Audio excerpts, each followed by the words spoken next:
In today's video, we are building a woodland wonderland for the Ouranosaurus. My name's Gemma, enjoy the video. Hello my friends, welcome back to Prehistoric Kingdom, and we are starting right away with building the hard shelter for the Ouranosaurus. So you'll see the camera swing around, and right now I have decided to build it in front of the Spinosaurus habitat. So that was our last build. There you go, there's the Spinosaurus habitat.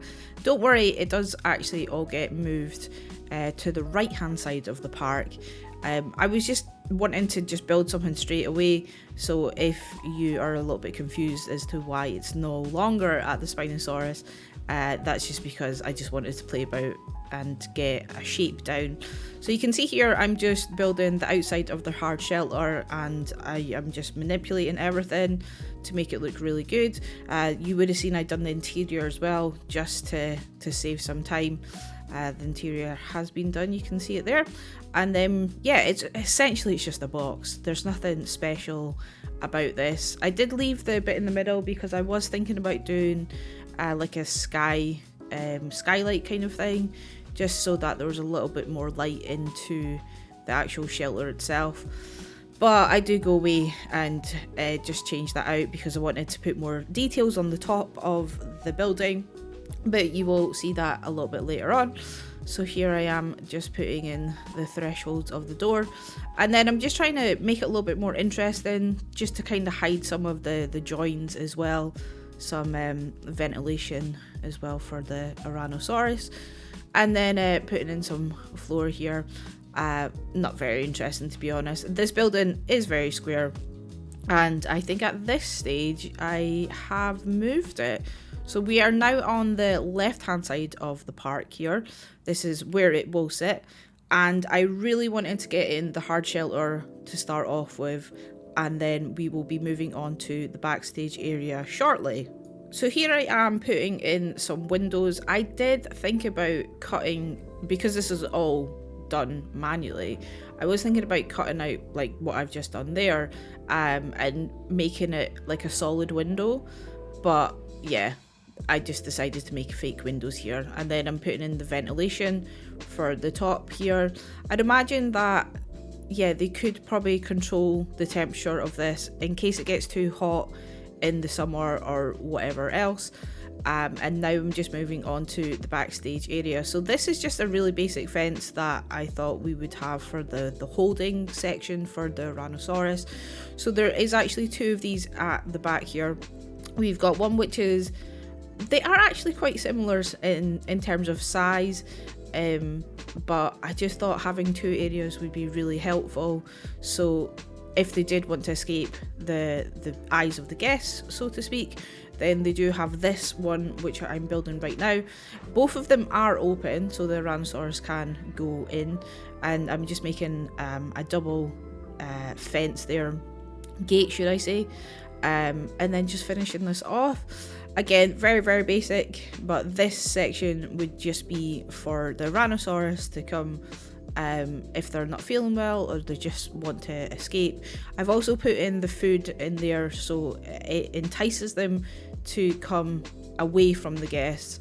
I did have the idea of putting the food within the habitat itself, but there's just something nice to get in the Ouranosaurus to go through all areas that I've built.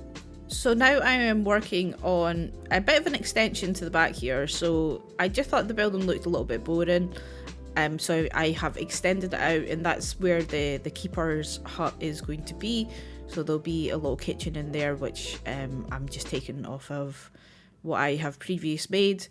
If it's not broken, you don't have to fix it. So yeah, that is essentially the hard shelter nearly done. Just putting in a little bit more doors, and putting in the second area for the holding pen. So this one, I actually do think it is quite similar in terms of size. It does maybe feel a little bit smaller, but yeah, it's fine. Here's me putting in the gate as well, so they can easily get them in. So essentially, as I said before, we would have one area that the Ouranosaurus can come just naturally, and then maybe this section at the back would be if they're new, or if they're not feeling well, or if they have, you know, bred and had babies, which we know babies is going to be a thing coming to Prehistoric Kingdom, and I am very, very excited about that. So yeah, we could have like a little section that's maybe more designed for like a breeding area, which before building all this wasn't really in my mind, but now it certainly is. So there I'm just putting in some grungy textures for the roof. I will say I wish we had more decals in the game, something that is like does look a bit more grungy.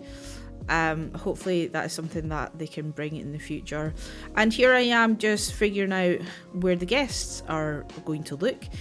And I wanted to make sure that this was a raised section. The Ouranosaurus obviously being able to go up on its hind legs means that I don't want it to feel that the guests would be scared in case they'd done that. I mean, they are herbivores, so there's nothing really to be scared of, and they are absolutely gorgeous animals as well.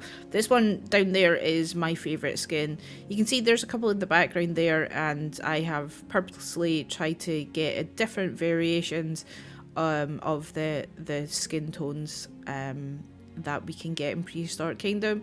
So yeah, I'm just building out the section for the guests here so they can have a really good view. So the bottom obviously being concrete, and then the top being glass. So I have purposely made sure that when the Tyrannosaurus does go up on its hind legs, that it does not get to the top of this glass.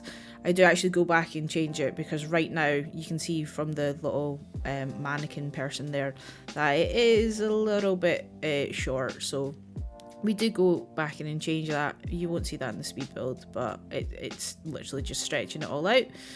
Yeah, so we're just making it look really nice.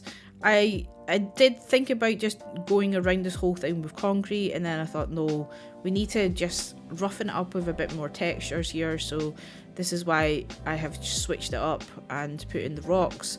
Rocks hide a lot of sins, as I have always said. So yeah, we're just making it look really good, stretching those rocks out, and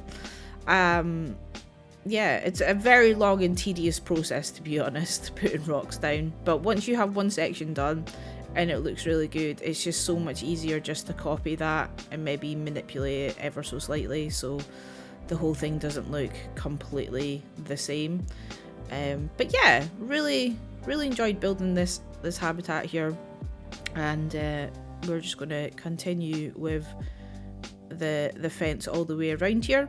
So I'm just going to talk ever so slightly about what's coming up on the channel.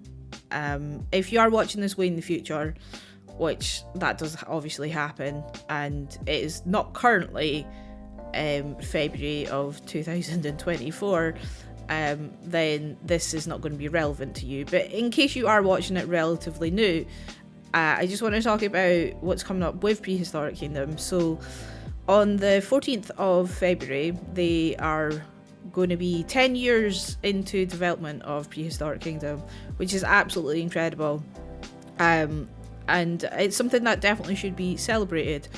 The devs have been extremely lovely and have reached out to me personally through Discord, and that is absolutely incredible, because I mean, I do work in the gaming industry, so I do talk to like a lot of gaming companies, but to actually have a games company that you genuinely are rooting for, like, I love Blue Meridian. I think everyone who works there is so lovely, and I know that some of the devs actually do watch my content as well, which is insane to me. And I hope that this game does extremely well, because there's so many fantastic games out there, and it's just so humbling to see Prehistoric Kingdom just like shine and become an absolute fantastic game, and I'll always root for them. I know sometimes like I might say stuff that I'm like, oh, you know, I wish they could fix this and I wish they could fix that, but that's you know, literally comes from a place of passion. It doesn't come from you know, me being horrible about the game or the developers or the people who make the game. So anyway, we'll put my fangirling aside here. So on the 14th of February, which is Valentine's Day, it is also a day we can come together and share our love for Prehistoric Kingdom. So I have decided to do a live stream, and I wanted to do a community park build, which we've never really done. And I wanted it to be a park for the community, designed by the community. And I have put out some posts to say, you know, share a blueprint with me. It doesn't have to be this big, massive, like, you know, T-Rex habitat. It can be something really small. You could just, you know, build a sign for all, you know, purposes. Or like I don't know, just anything, like a kiosk that might have like limited edition Prehistoric Kingdom like merchandise for their 10-year anniversary. Anything that you want to do. If you did want to go away and build a massive T-Rex habitat, you are absolutely more than welcome. It will be going into the park. I know that there is a lot of dinosaurs in the park, so it's kind of first come, first serve, depending on, you know, what we've got going on. We can't have like, you know, 90 T-Rex habitats. But yeah, I don't want to discourage people thinking, oh, I really want to build this habitat, but someone else possibly has done it as well, and that's what I really wanted to build, and the opportunity has been missed. That's certainly not the case. I'll try and make it as fair as possible, but like I say, if we didn't have, you know, 90 T-Rex habitats, or we could, you know, it is a community park, so there is different species of T-Rex. So if it so happens to be that your one is a T-Rex habitat for the Batar, and then the rest of them could be the one with the feathers and so on and so forth. So yeah, I'm really excited and I'm really looking forward to it. Hopefully we'll have some keys to give away as well, and we'll just have a really nice stream. I plan on building part of the entrance building just because, well, we all need an entrance, and I'll do my best. So far I have 2 submissions that we can put in the park, and then it will just, I guess, come over to me to actually build something for the park as well. And then I'll either continue it as a live stream, depending on if that's what the community want to see, or I will just add to it in my spare time and give you like monthly updates if people are submitting things. And hopefully by the end of it, I'm giving myself 10 months to get this part built. And by the end of it, I'm hoping that we're going to have a fair, decent park that we can have a really good tour and showcase all the animals. And yeah, it's just going to be really fun. Anyway, I have waffled on about that. Back to the Ouranosaurus. So we're putting in foliage here. And yeah, foliage is foliage, my friends. A tree's a tree. So just different plants, different rocks, just trying to make it a little bit more used. And then at the back there, which you would have seen me do, we've got an entrance bit for the keepers to bring in a truck, and then this is the other section for our backstage. Just putting in some trees there just to make it look nice and pretty. And then I think we are actually not too far off from going into the real-time tour part. So I will stop talking now, and I will go load up the game and we can do a lovely tour of this habitat. I'll talk about all the things that you may have missed whilst I was trying to hype up the 10 years of PK. And yeah, I'll join you guys very, very shortly. Although this, I want to mention, look how good this looks. I mean, I don't usually say how amazing my signs are. I'm really proud of this one. I feel like the colours have just come together so seamlessly. But I do. I love adding in these details. Right, Gemma, stop waffling. Go load up Prehistoric Kingdom, and I will see you guys very, very shortly.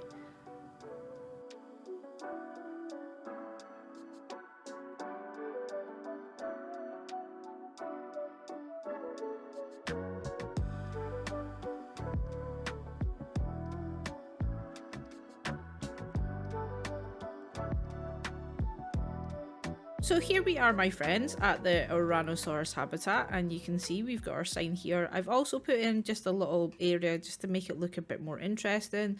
The sun is coming through. It looks absolutely gorgeous. So we've got a little donation area here, and you can go away and have a look at the Tyrannosaurus in the habitat. There is a couple. I will take you just around the habitat here. I don't know if anyone noticed while I was building that there is like a slight, there's one there. There is a slight hill here. There is the Coelophysis habitat, just so you can get an idea of where this is in the park. But yeah, some really good vista points here, and obviously you can pay some money to have a look at the Ouranosaurus. Also, if anyone did wonder, there is an Easter egg right here. I will leave that to you guys to discover what that is. I will put a short out about it because it's hilarious. Let's just hope it does still work. I know at one point it wasn't working, so we'll make sure that's still working before I put that short out. Anyway, so we'll continue to come around, having a look in, seeing if we can see the Tyrannosaurus. Is this the last one? No, we've got one more here. So yeah, just a lot of really good viewing parts as well. This rock looks like it is it shouldn't be there. That rock looks like it's floating. So yeah, looking good. Right, let's continue around. So from a guest point of view, obviously lots and lots of areas that you can have a look to see if the Tyrannosaurus is out in their habitat, and if they are not, this is kind of like the cutoff point here that you really wouldn't walk down here. I might put in a little sign or something, but this essentially takes you to the backstage area, to the shutter doors, so that's how your keepers would get in. And then if you are a staff member, then this is how you get into the hard shelter. So you come through this door here, and then this takes us into the backstage. Again, nothing in here is, you know, new. This is all been shown before on my channel, but if you are new here, I'll just give you a quick tour. So everything in here has been custom built by me. Nothing has been taken off the workshop. So yeah, it's all just really detailed, let's be honest. My favourite part of this has to be the Henry Hoover, which if you are British, you will totally understand what that is. Actually, is this George? I think Henry's red. I don't know what the green one is. But anyway, we will continue out into the hard shelter here. So we do have the Tyrannosaurus going out into the second paddock. So there's two areas here. Like I said, in the speed build, so you'd have one section, probably this one, which would be designed more for, you know, breeding. So you've got this little hard shelter that you could put the baby animals in before they go out on display. They've just got their pipe and water there, water pipe and some foliage, oh my gosh, food that they can munch on. And then there's also a keeper access here, so they can come in. So this is the gate here, and then if they go into this gate here, this will take us out to the second bit that they can all hang out. And again, that just brings us nicely around into this part here. So completely up to them which side they go on. Excuse me, I'll just let you out your way. Oh, apparently there's something good to sniff there. Oh my gosh, I love them. I love them so much. Okay, excuse me, I'm just going to jump over you. But yeah, really, really good. Really, just, I love the details in this game. I know I've built it, and there's the autosave kicking in, but I just really do genuinely love this game. I know I'm a fangirl, but I don't care. I love it. So yeah, the Tyrannosaurus here, just chilling out. So we've got a couple of variations. This one probably be my favourite skin colour. I think it just looks absolutely gorgeous. I love you. Anyway, let's continue out into their hard shelter. So they do have a little water pipe here. that they can obviously drink from. And if they so desire, maybe if it gets hot, then they do have this little cesspool here. Um, I really, really, really wanted to experiment with the different water. I always go for the nice, clean, crisp water. And I just thought it would be really nice to showcase something different. So would they would they keep this clean? I'm not entirely sure because they do have obviously the pipes here that they can drink from. So for the other pool, I would hope that the Tyrannosaurus would drink from this and possibly, um, you know, like use the other one for swimming. But as of right now, I have never seen any of them come down here to use it. But yeah, maybe it'd be nice to maybe have some lily pads in here as well. Just thought of that right now. But in terms of their habitat, pretty safe. I've never seen any of them climb up here. I mean, I'm assuming that they can, but lots of rocks here to keep it nice and safe. And as I said before, the the barrier section has been raised up as well. So yeah, lots of foliage, lots of rocks, lots of plants, lots of sticks and woods and bits and bobs. And oh god, this game is so gorgeous. So gorgeous. But yeah, that is essentially it for our Ouranosaurus habitat. Let's just, slightly stalk one whilst we say goodbye to each other. If you have enjoyed this video, which I really do hope that you have, if you could drop a like on it, I would greatly appreciate it. And if you're new around here and would like to see more of Prehistoric Kingdom, then don't forget to hit that subscribe button. And I will see you guys on the 14th of February. So until then, take care.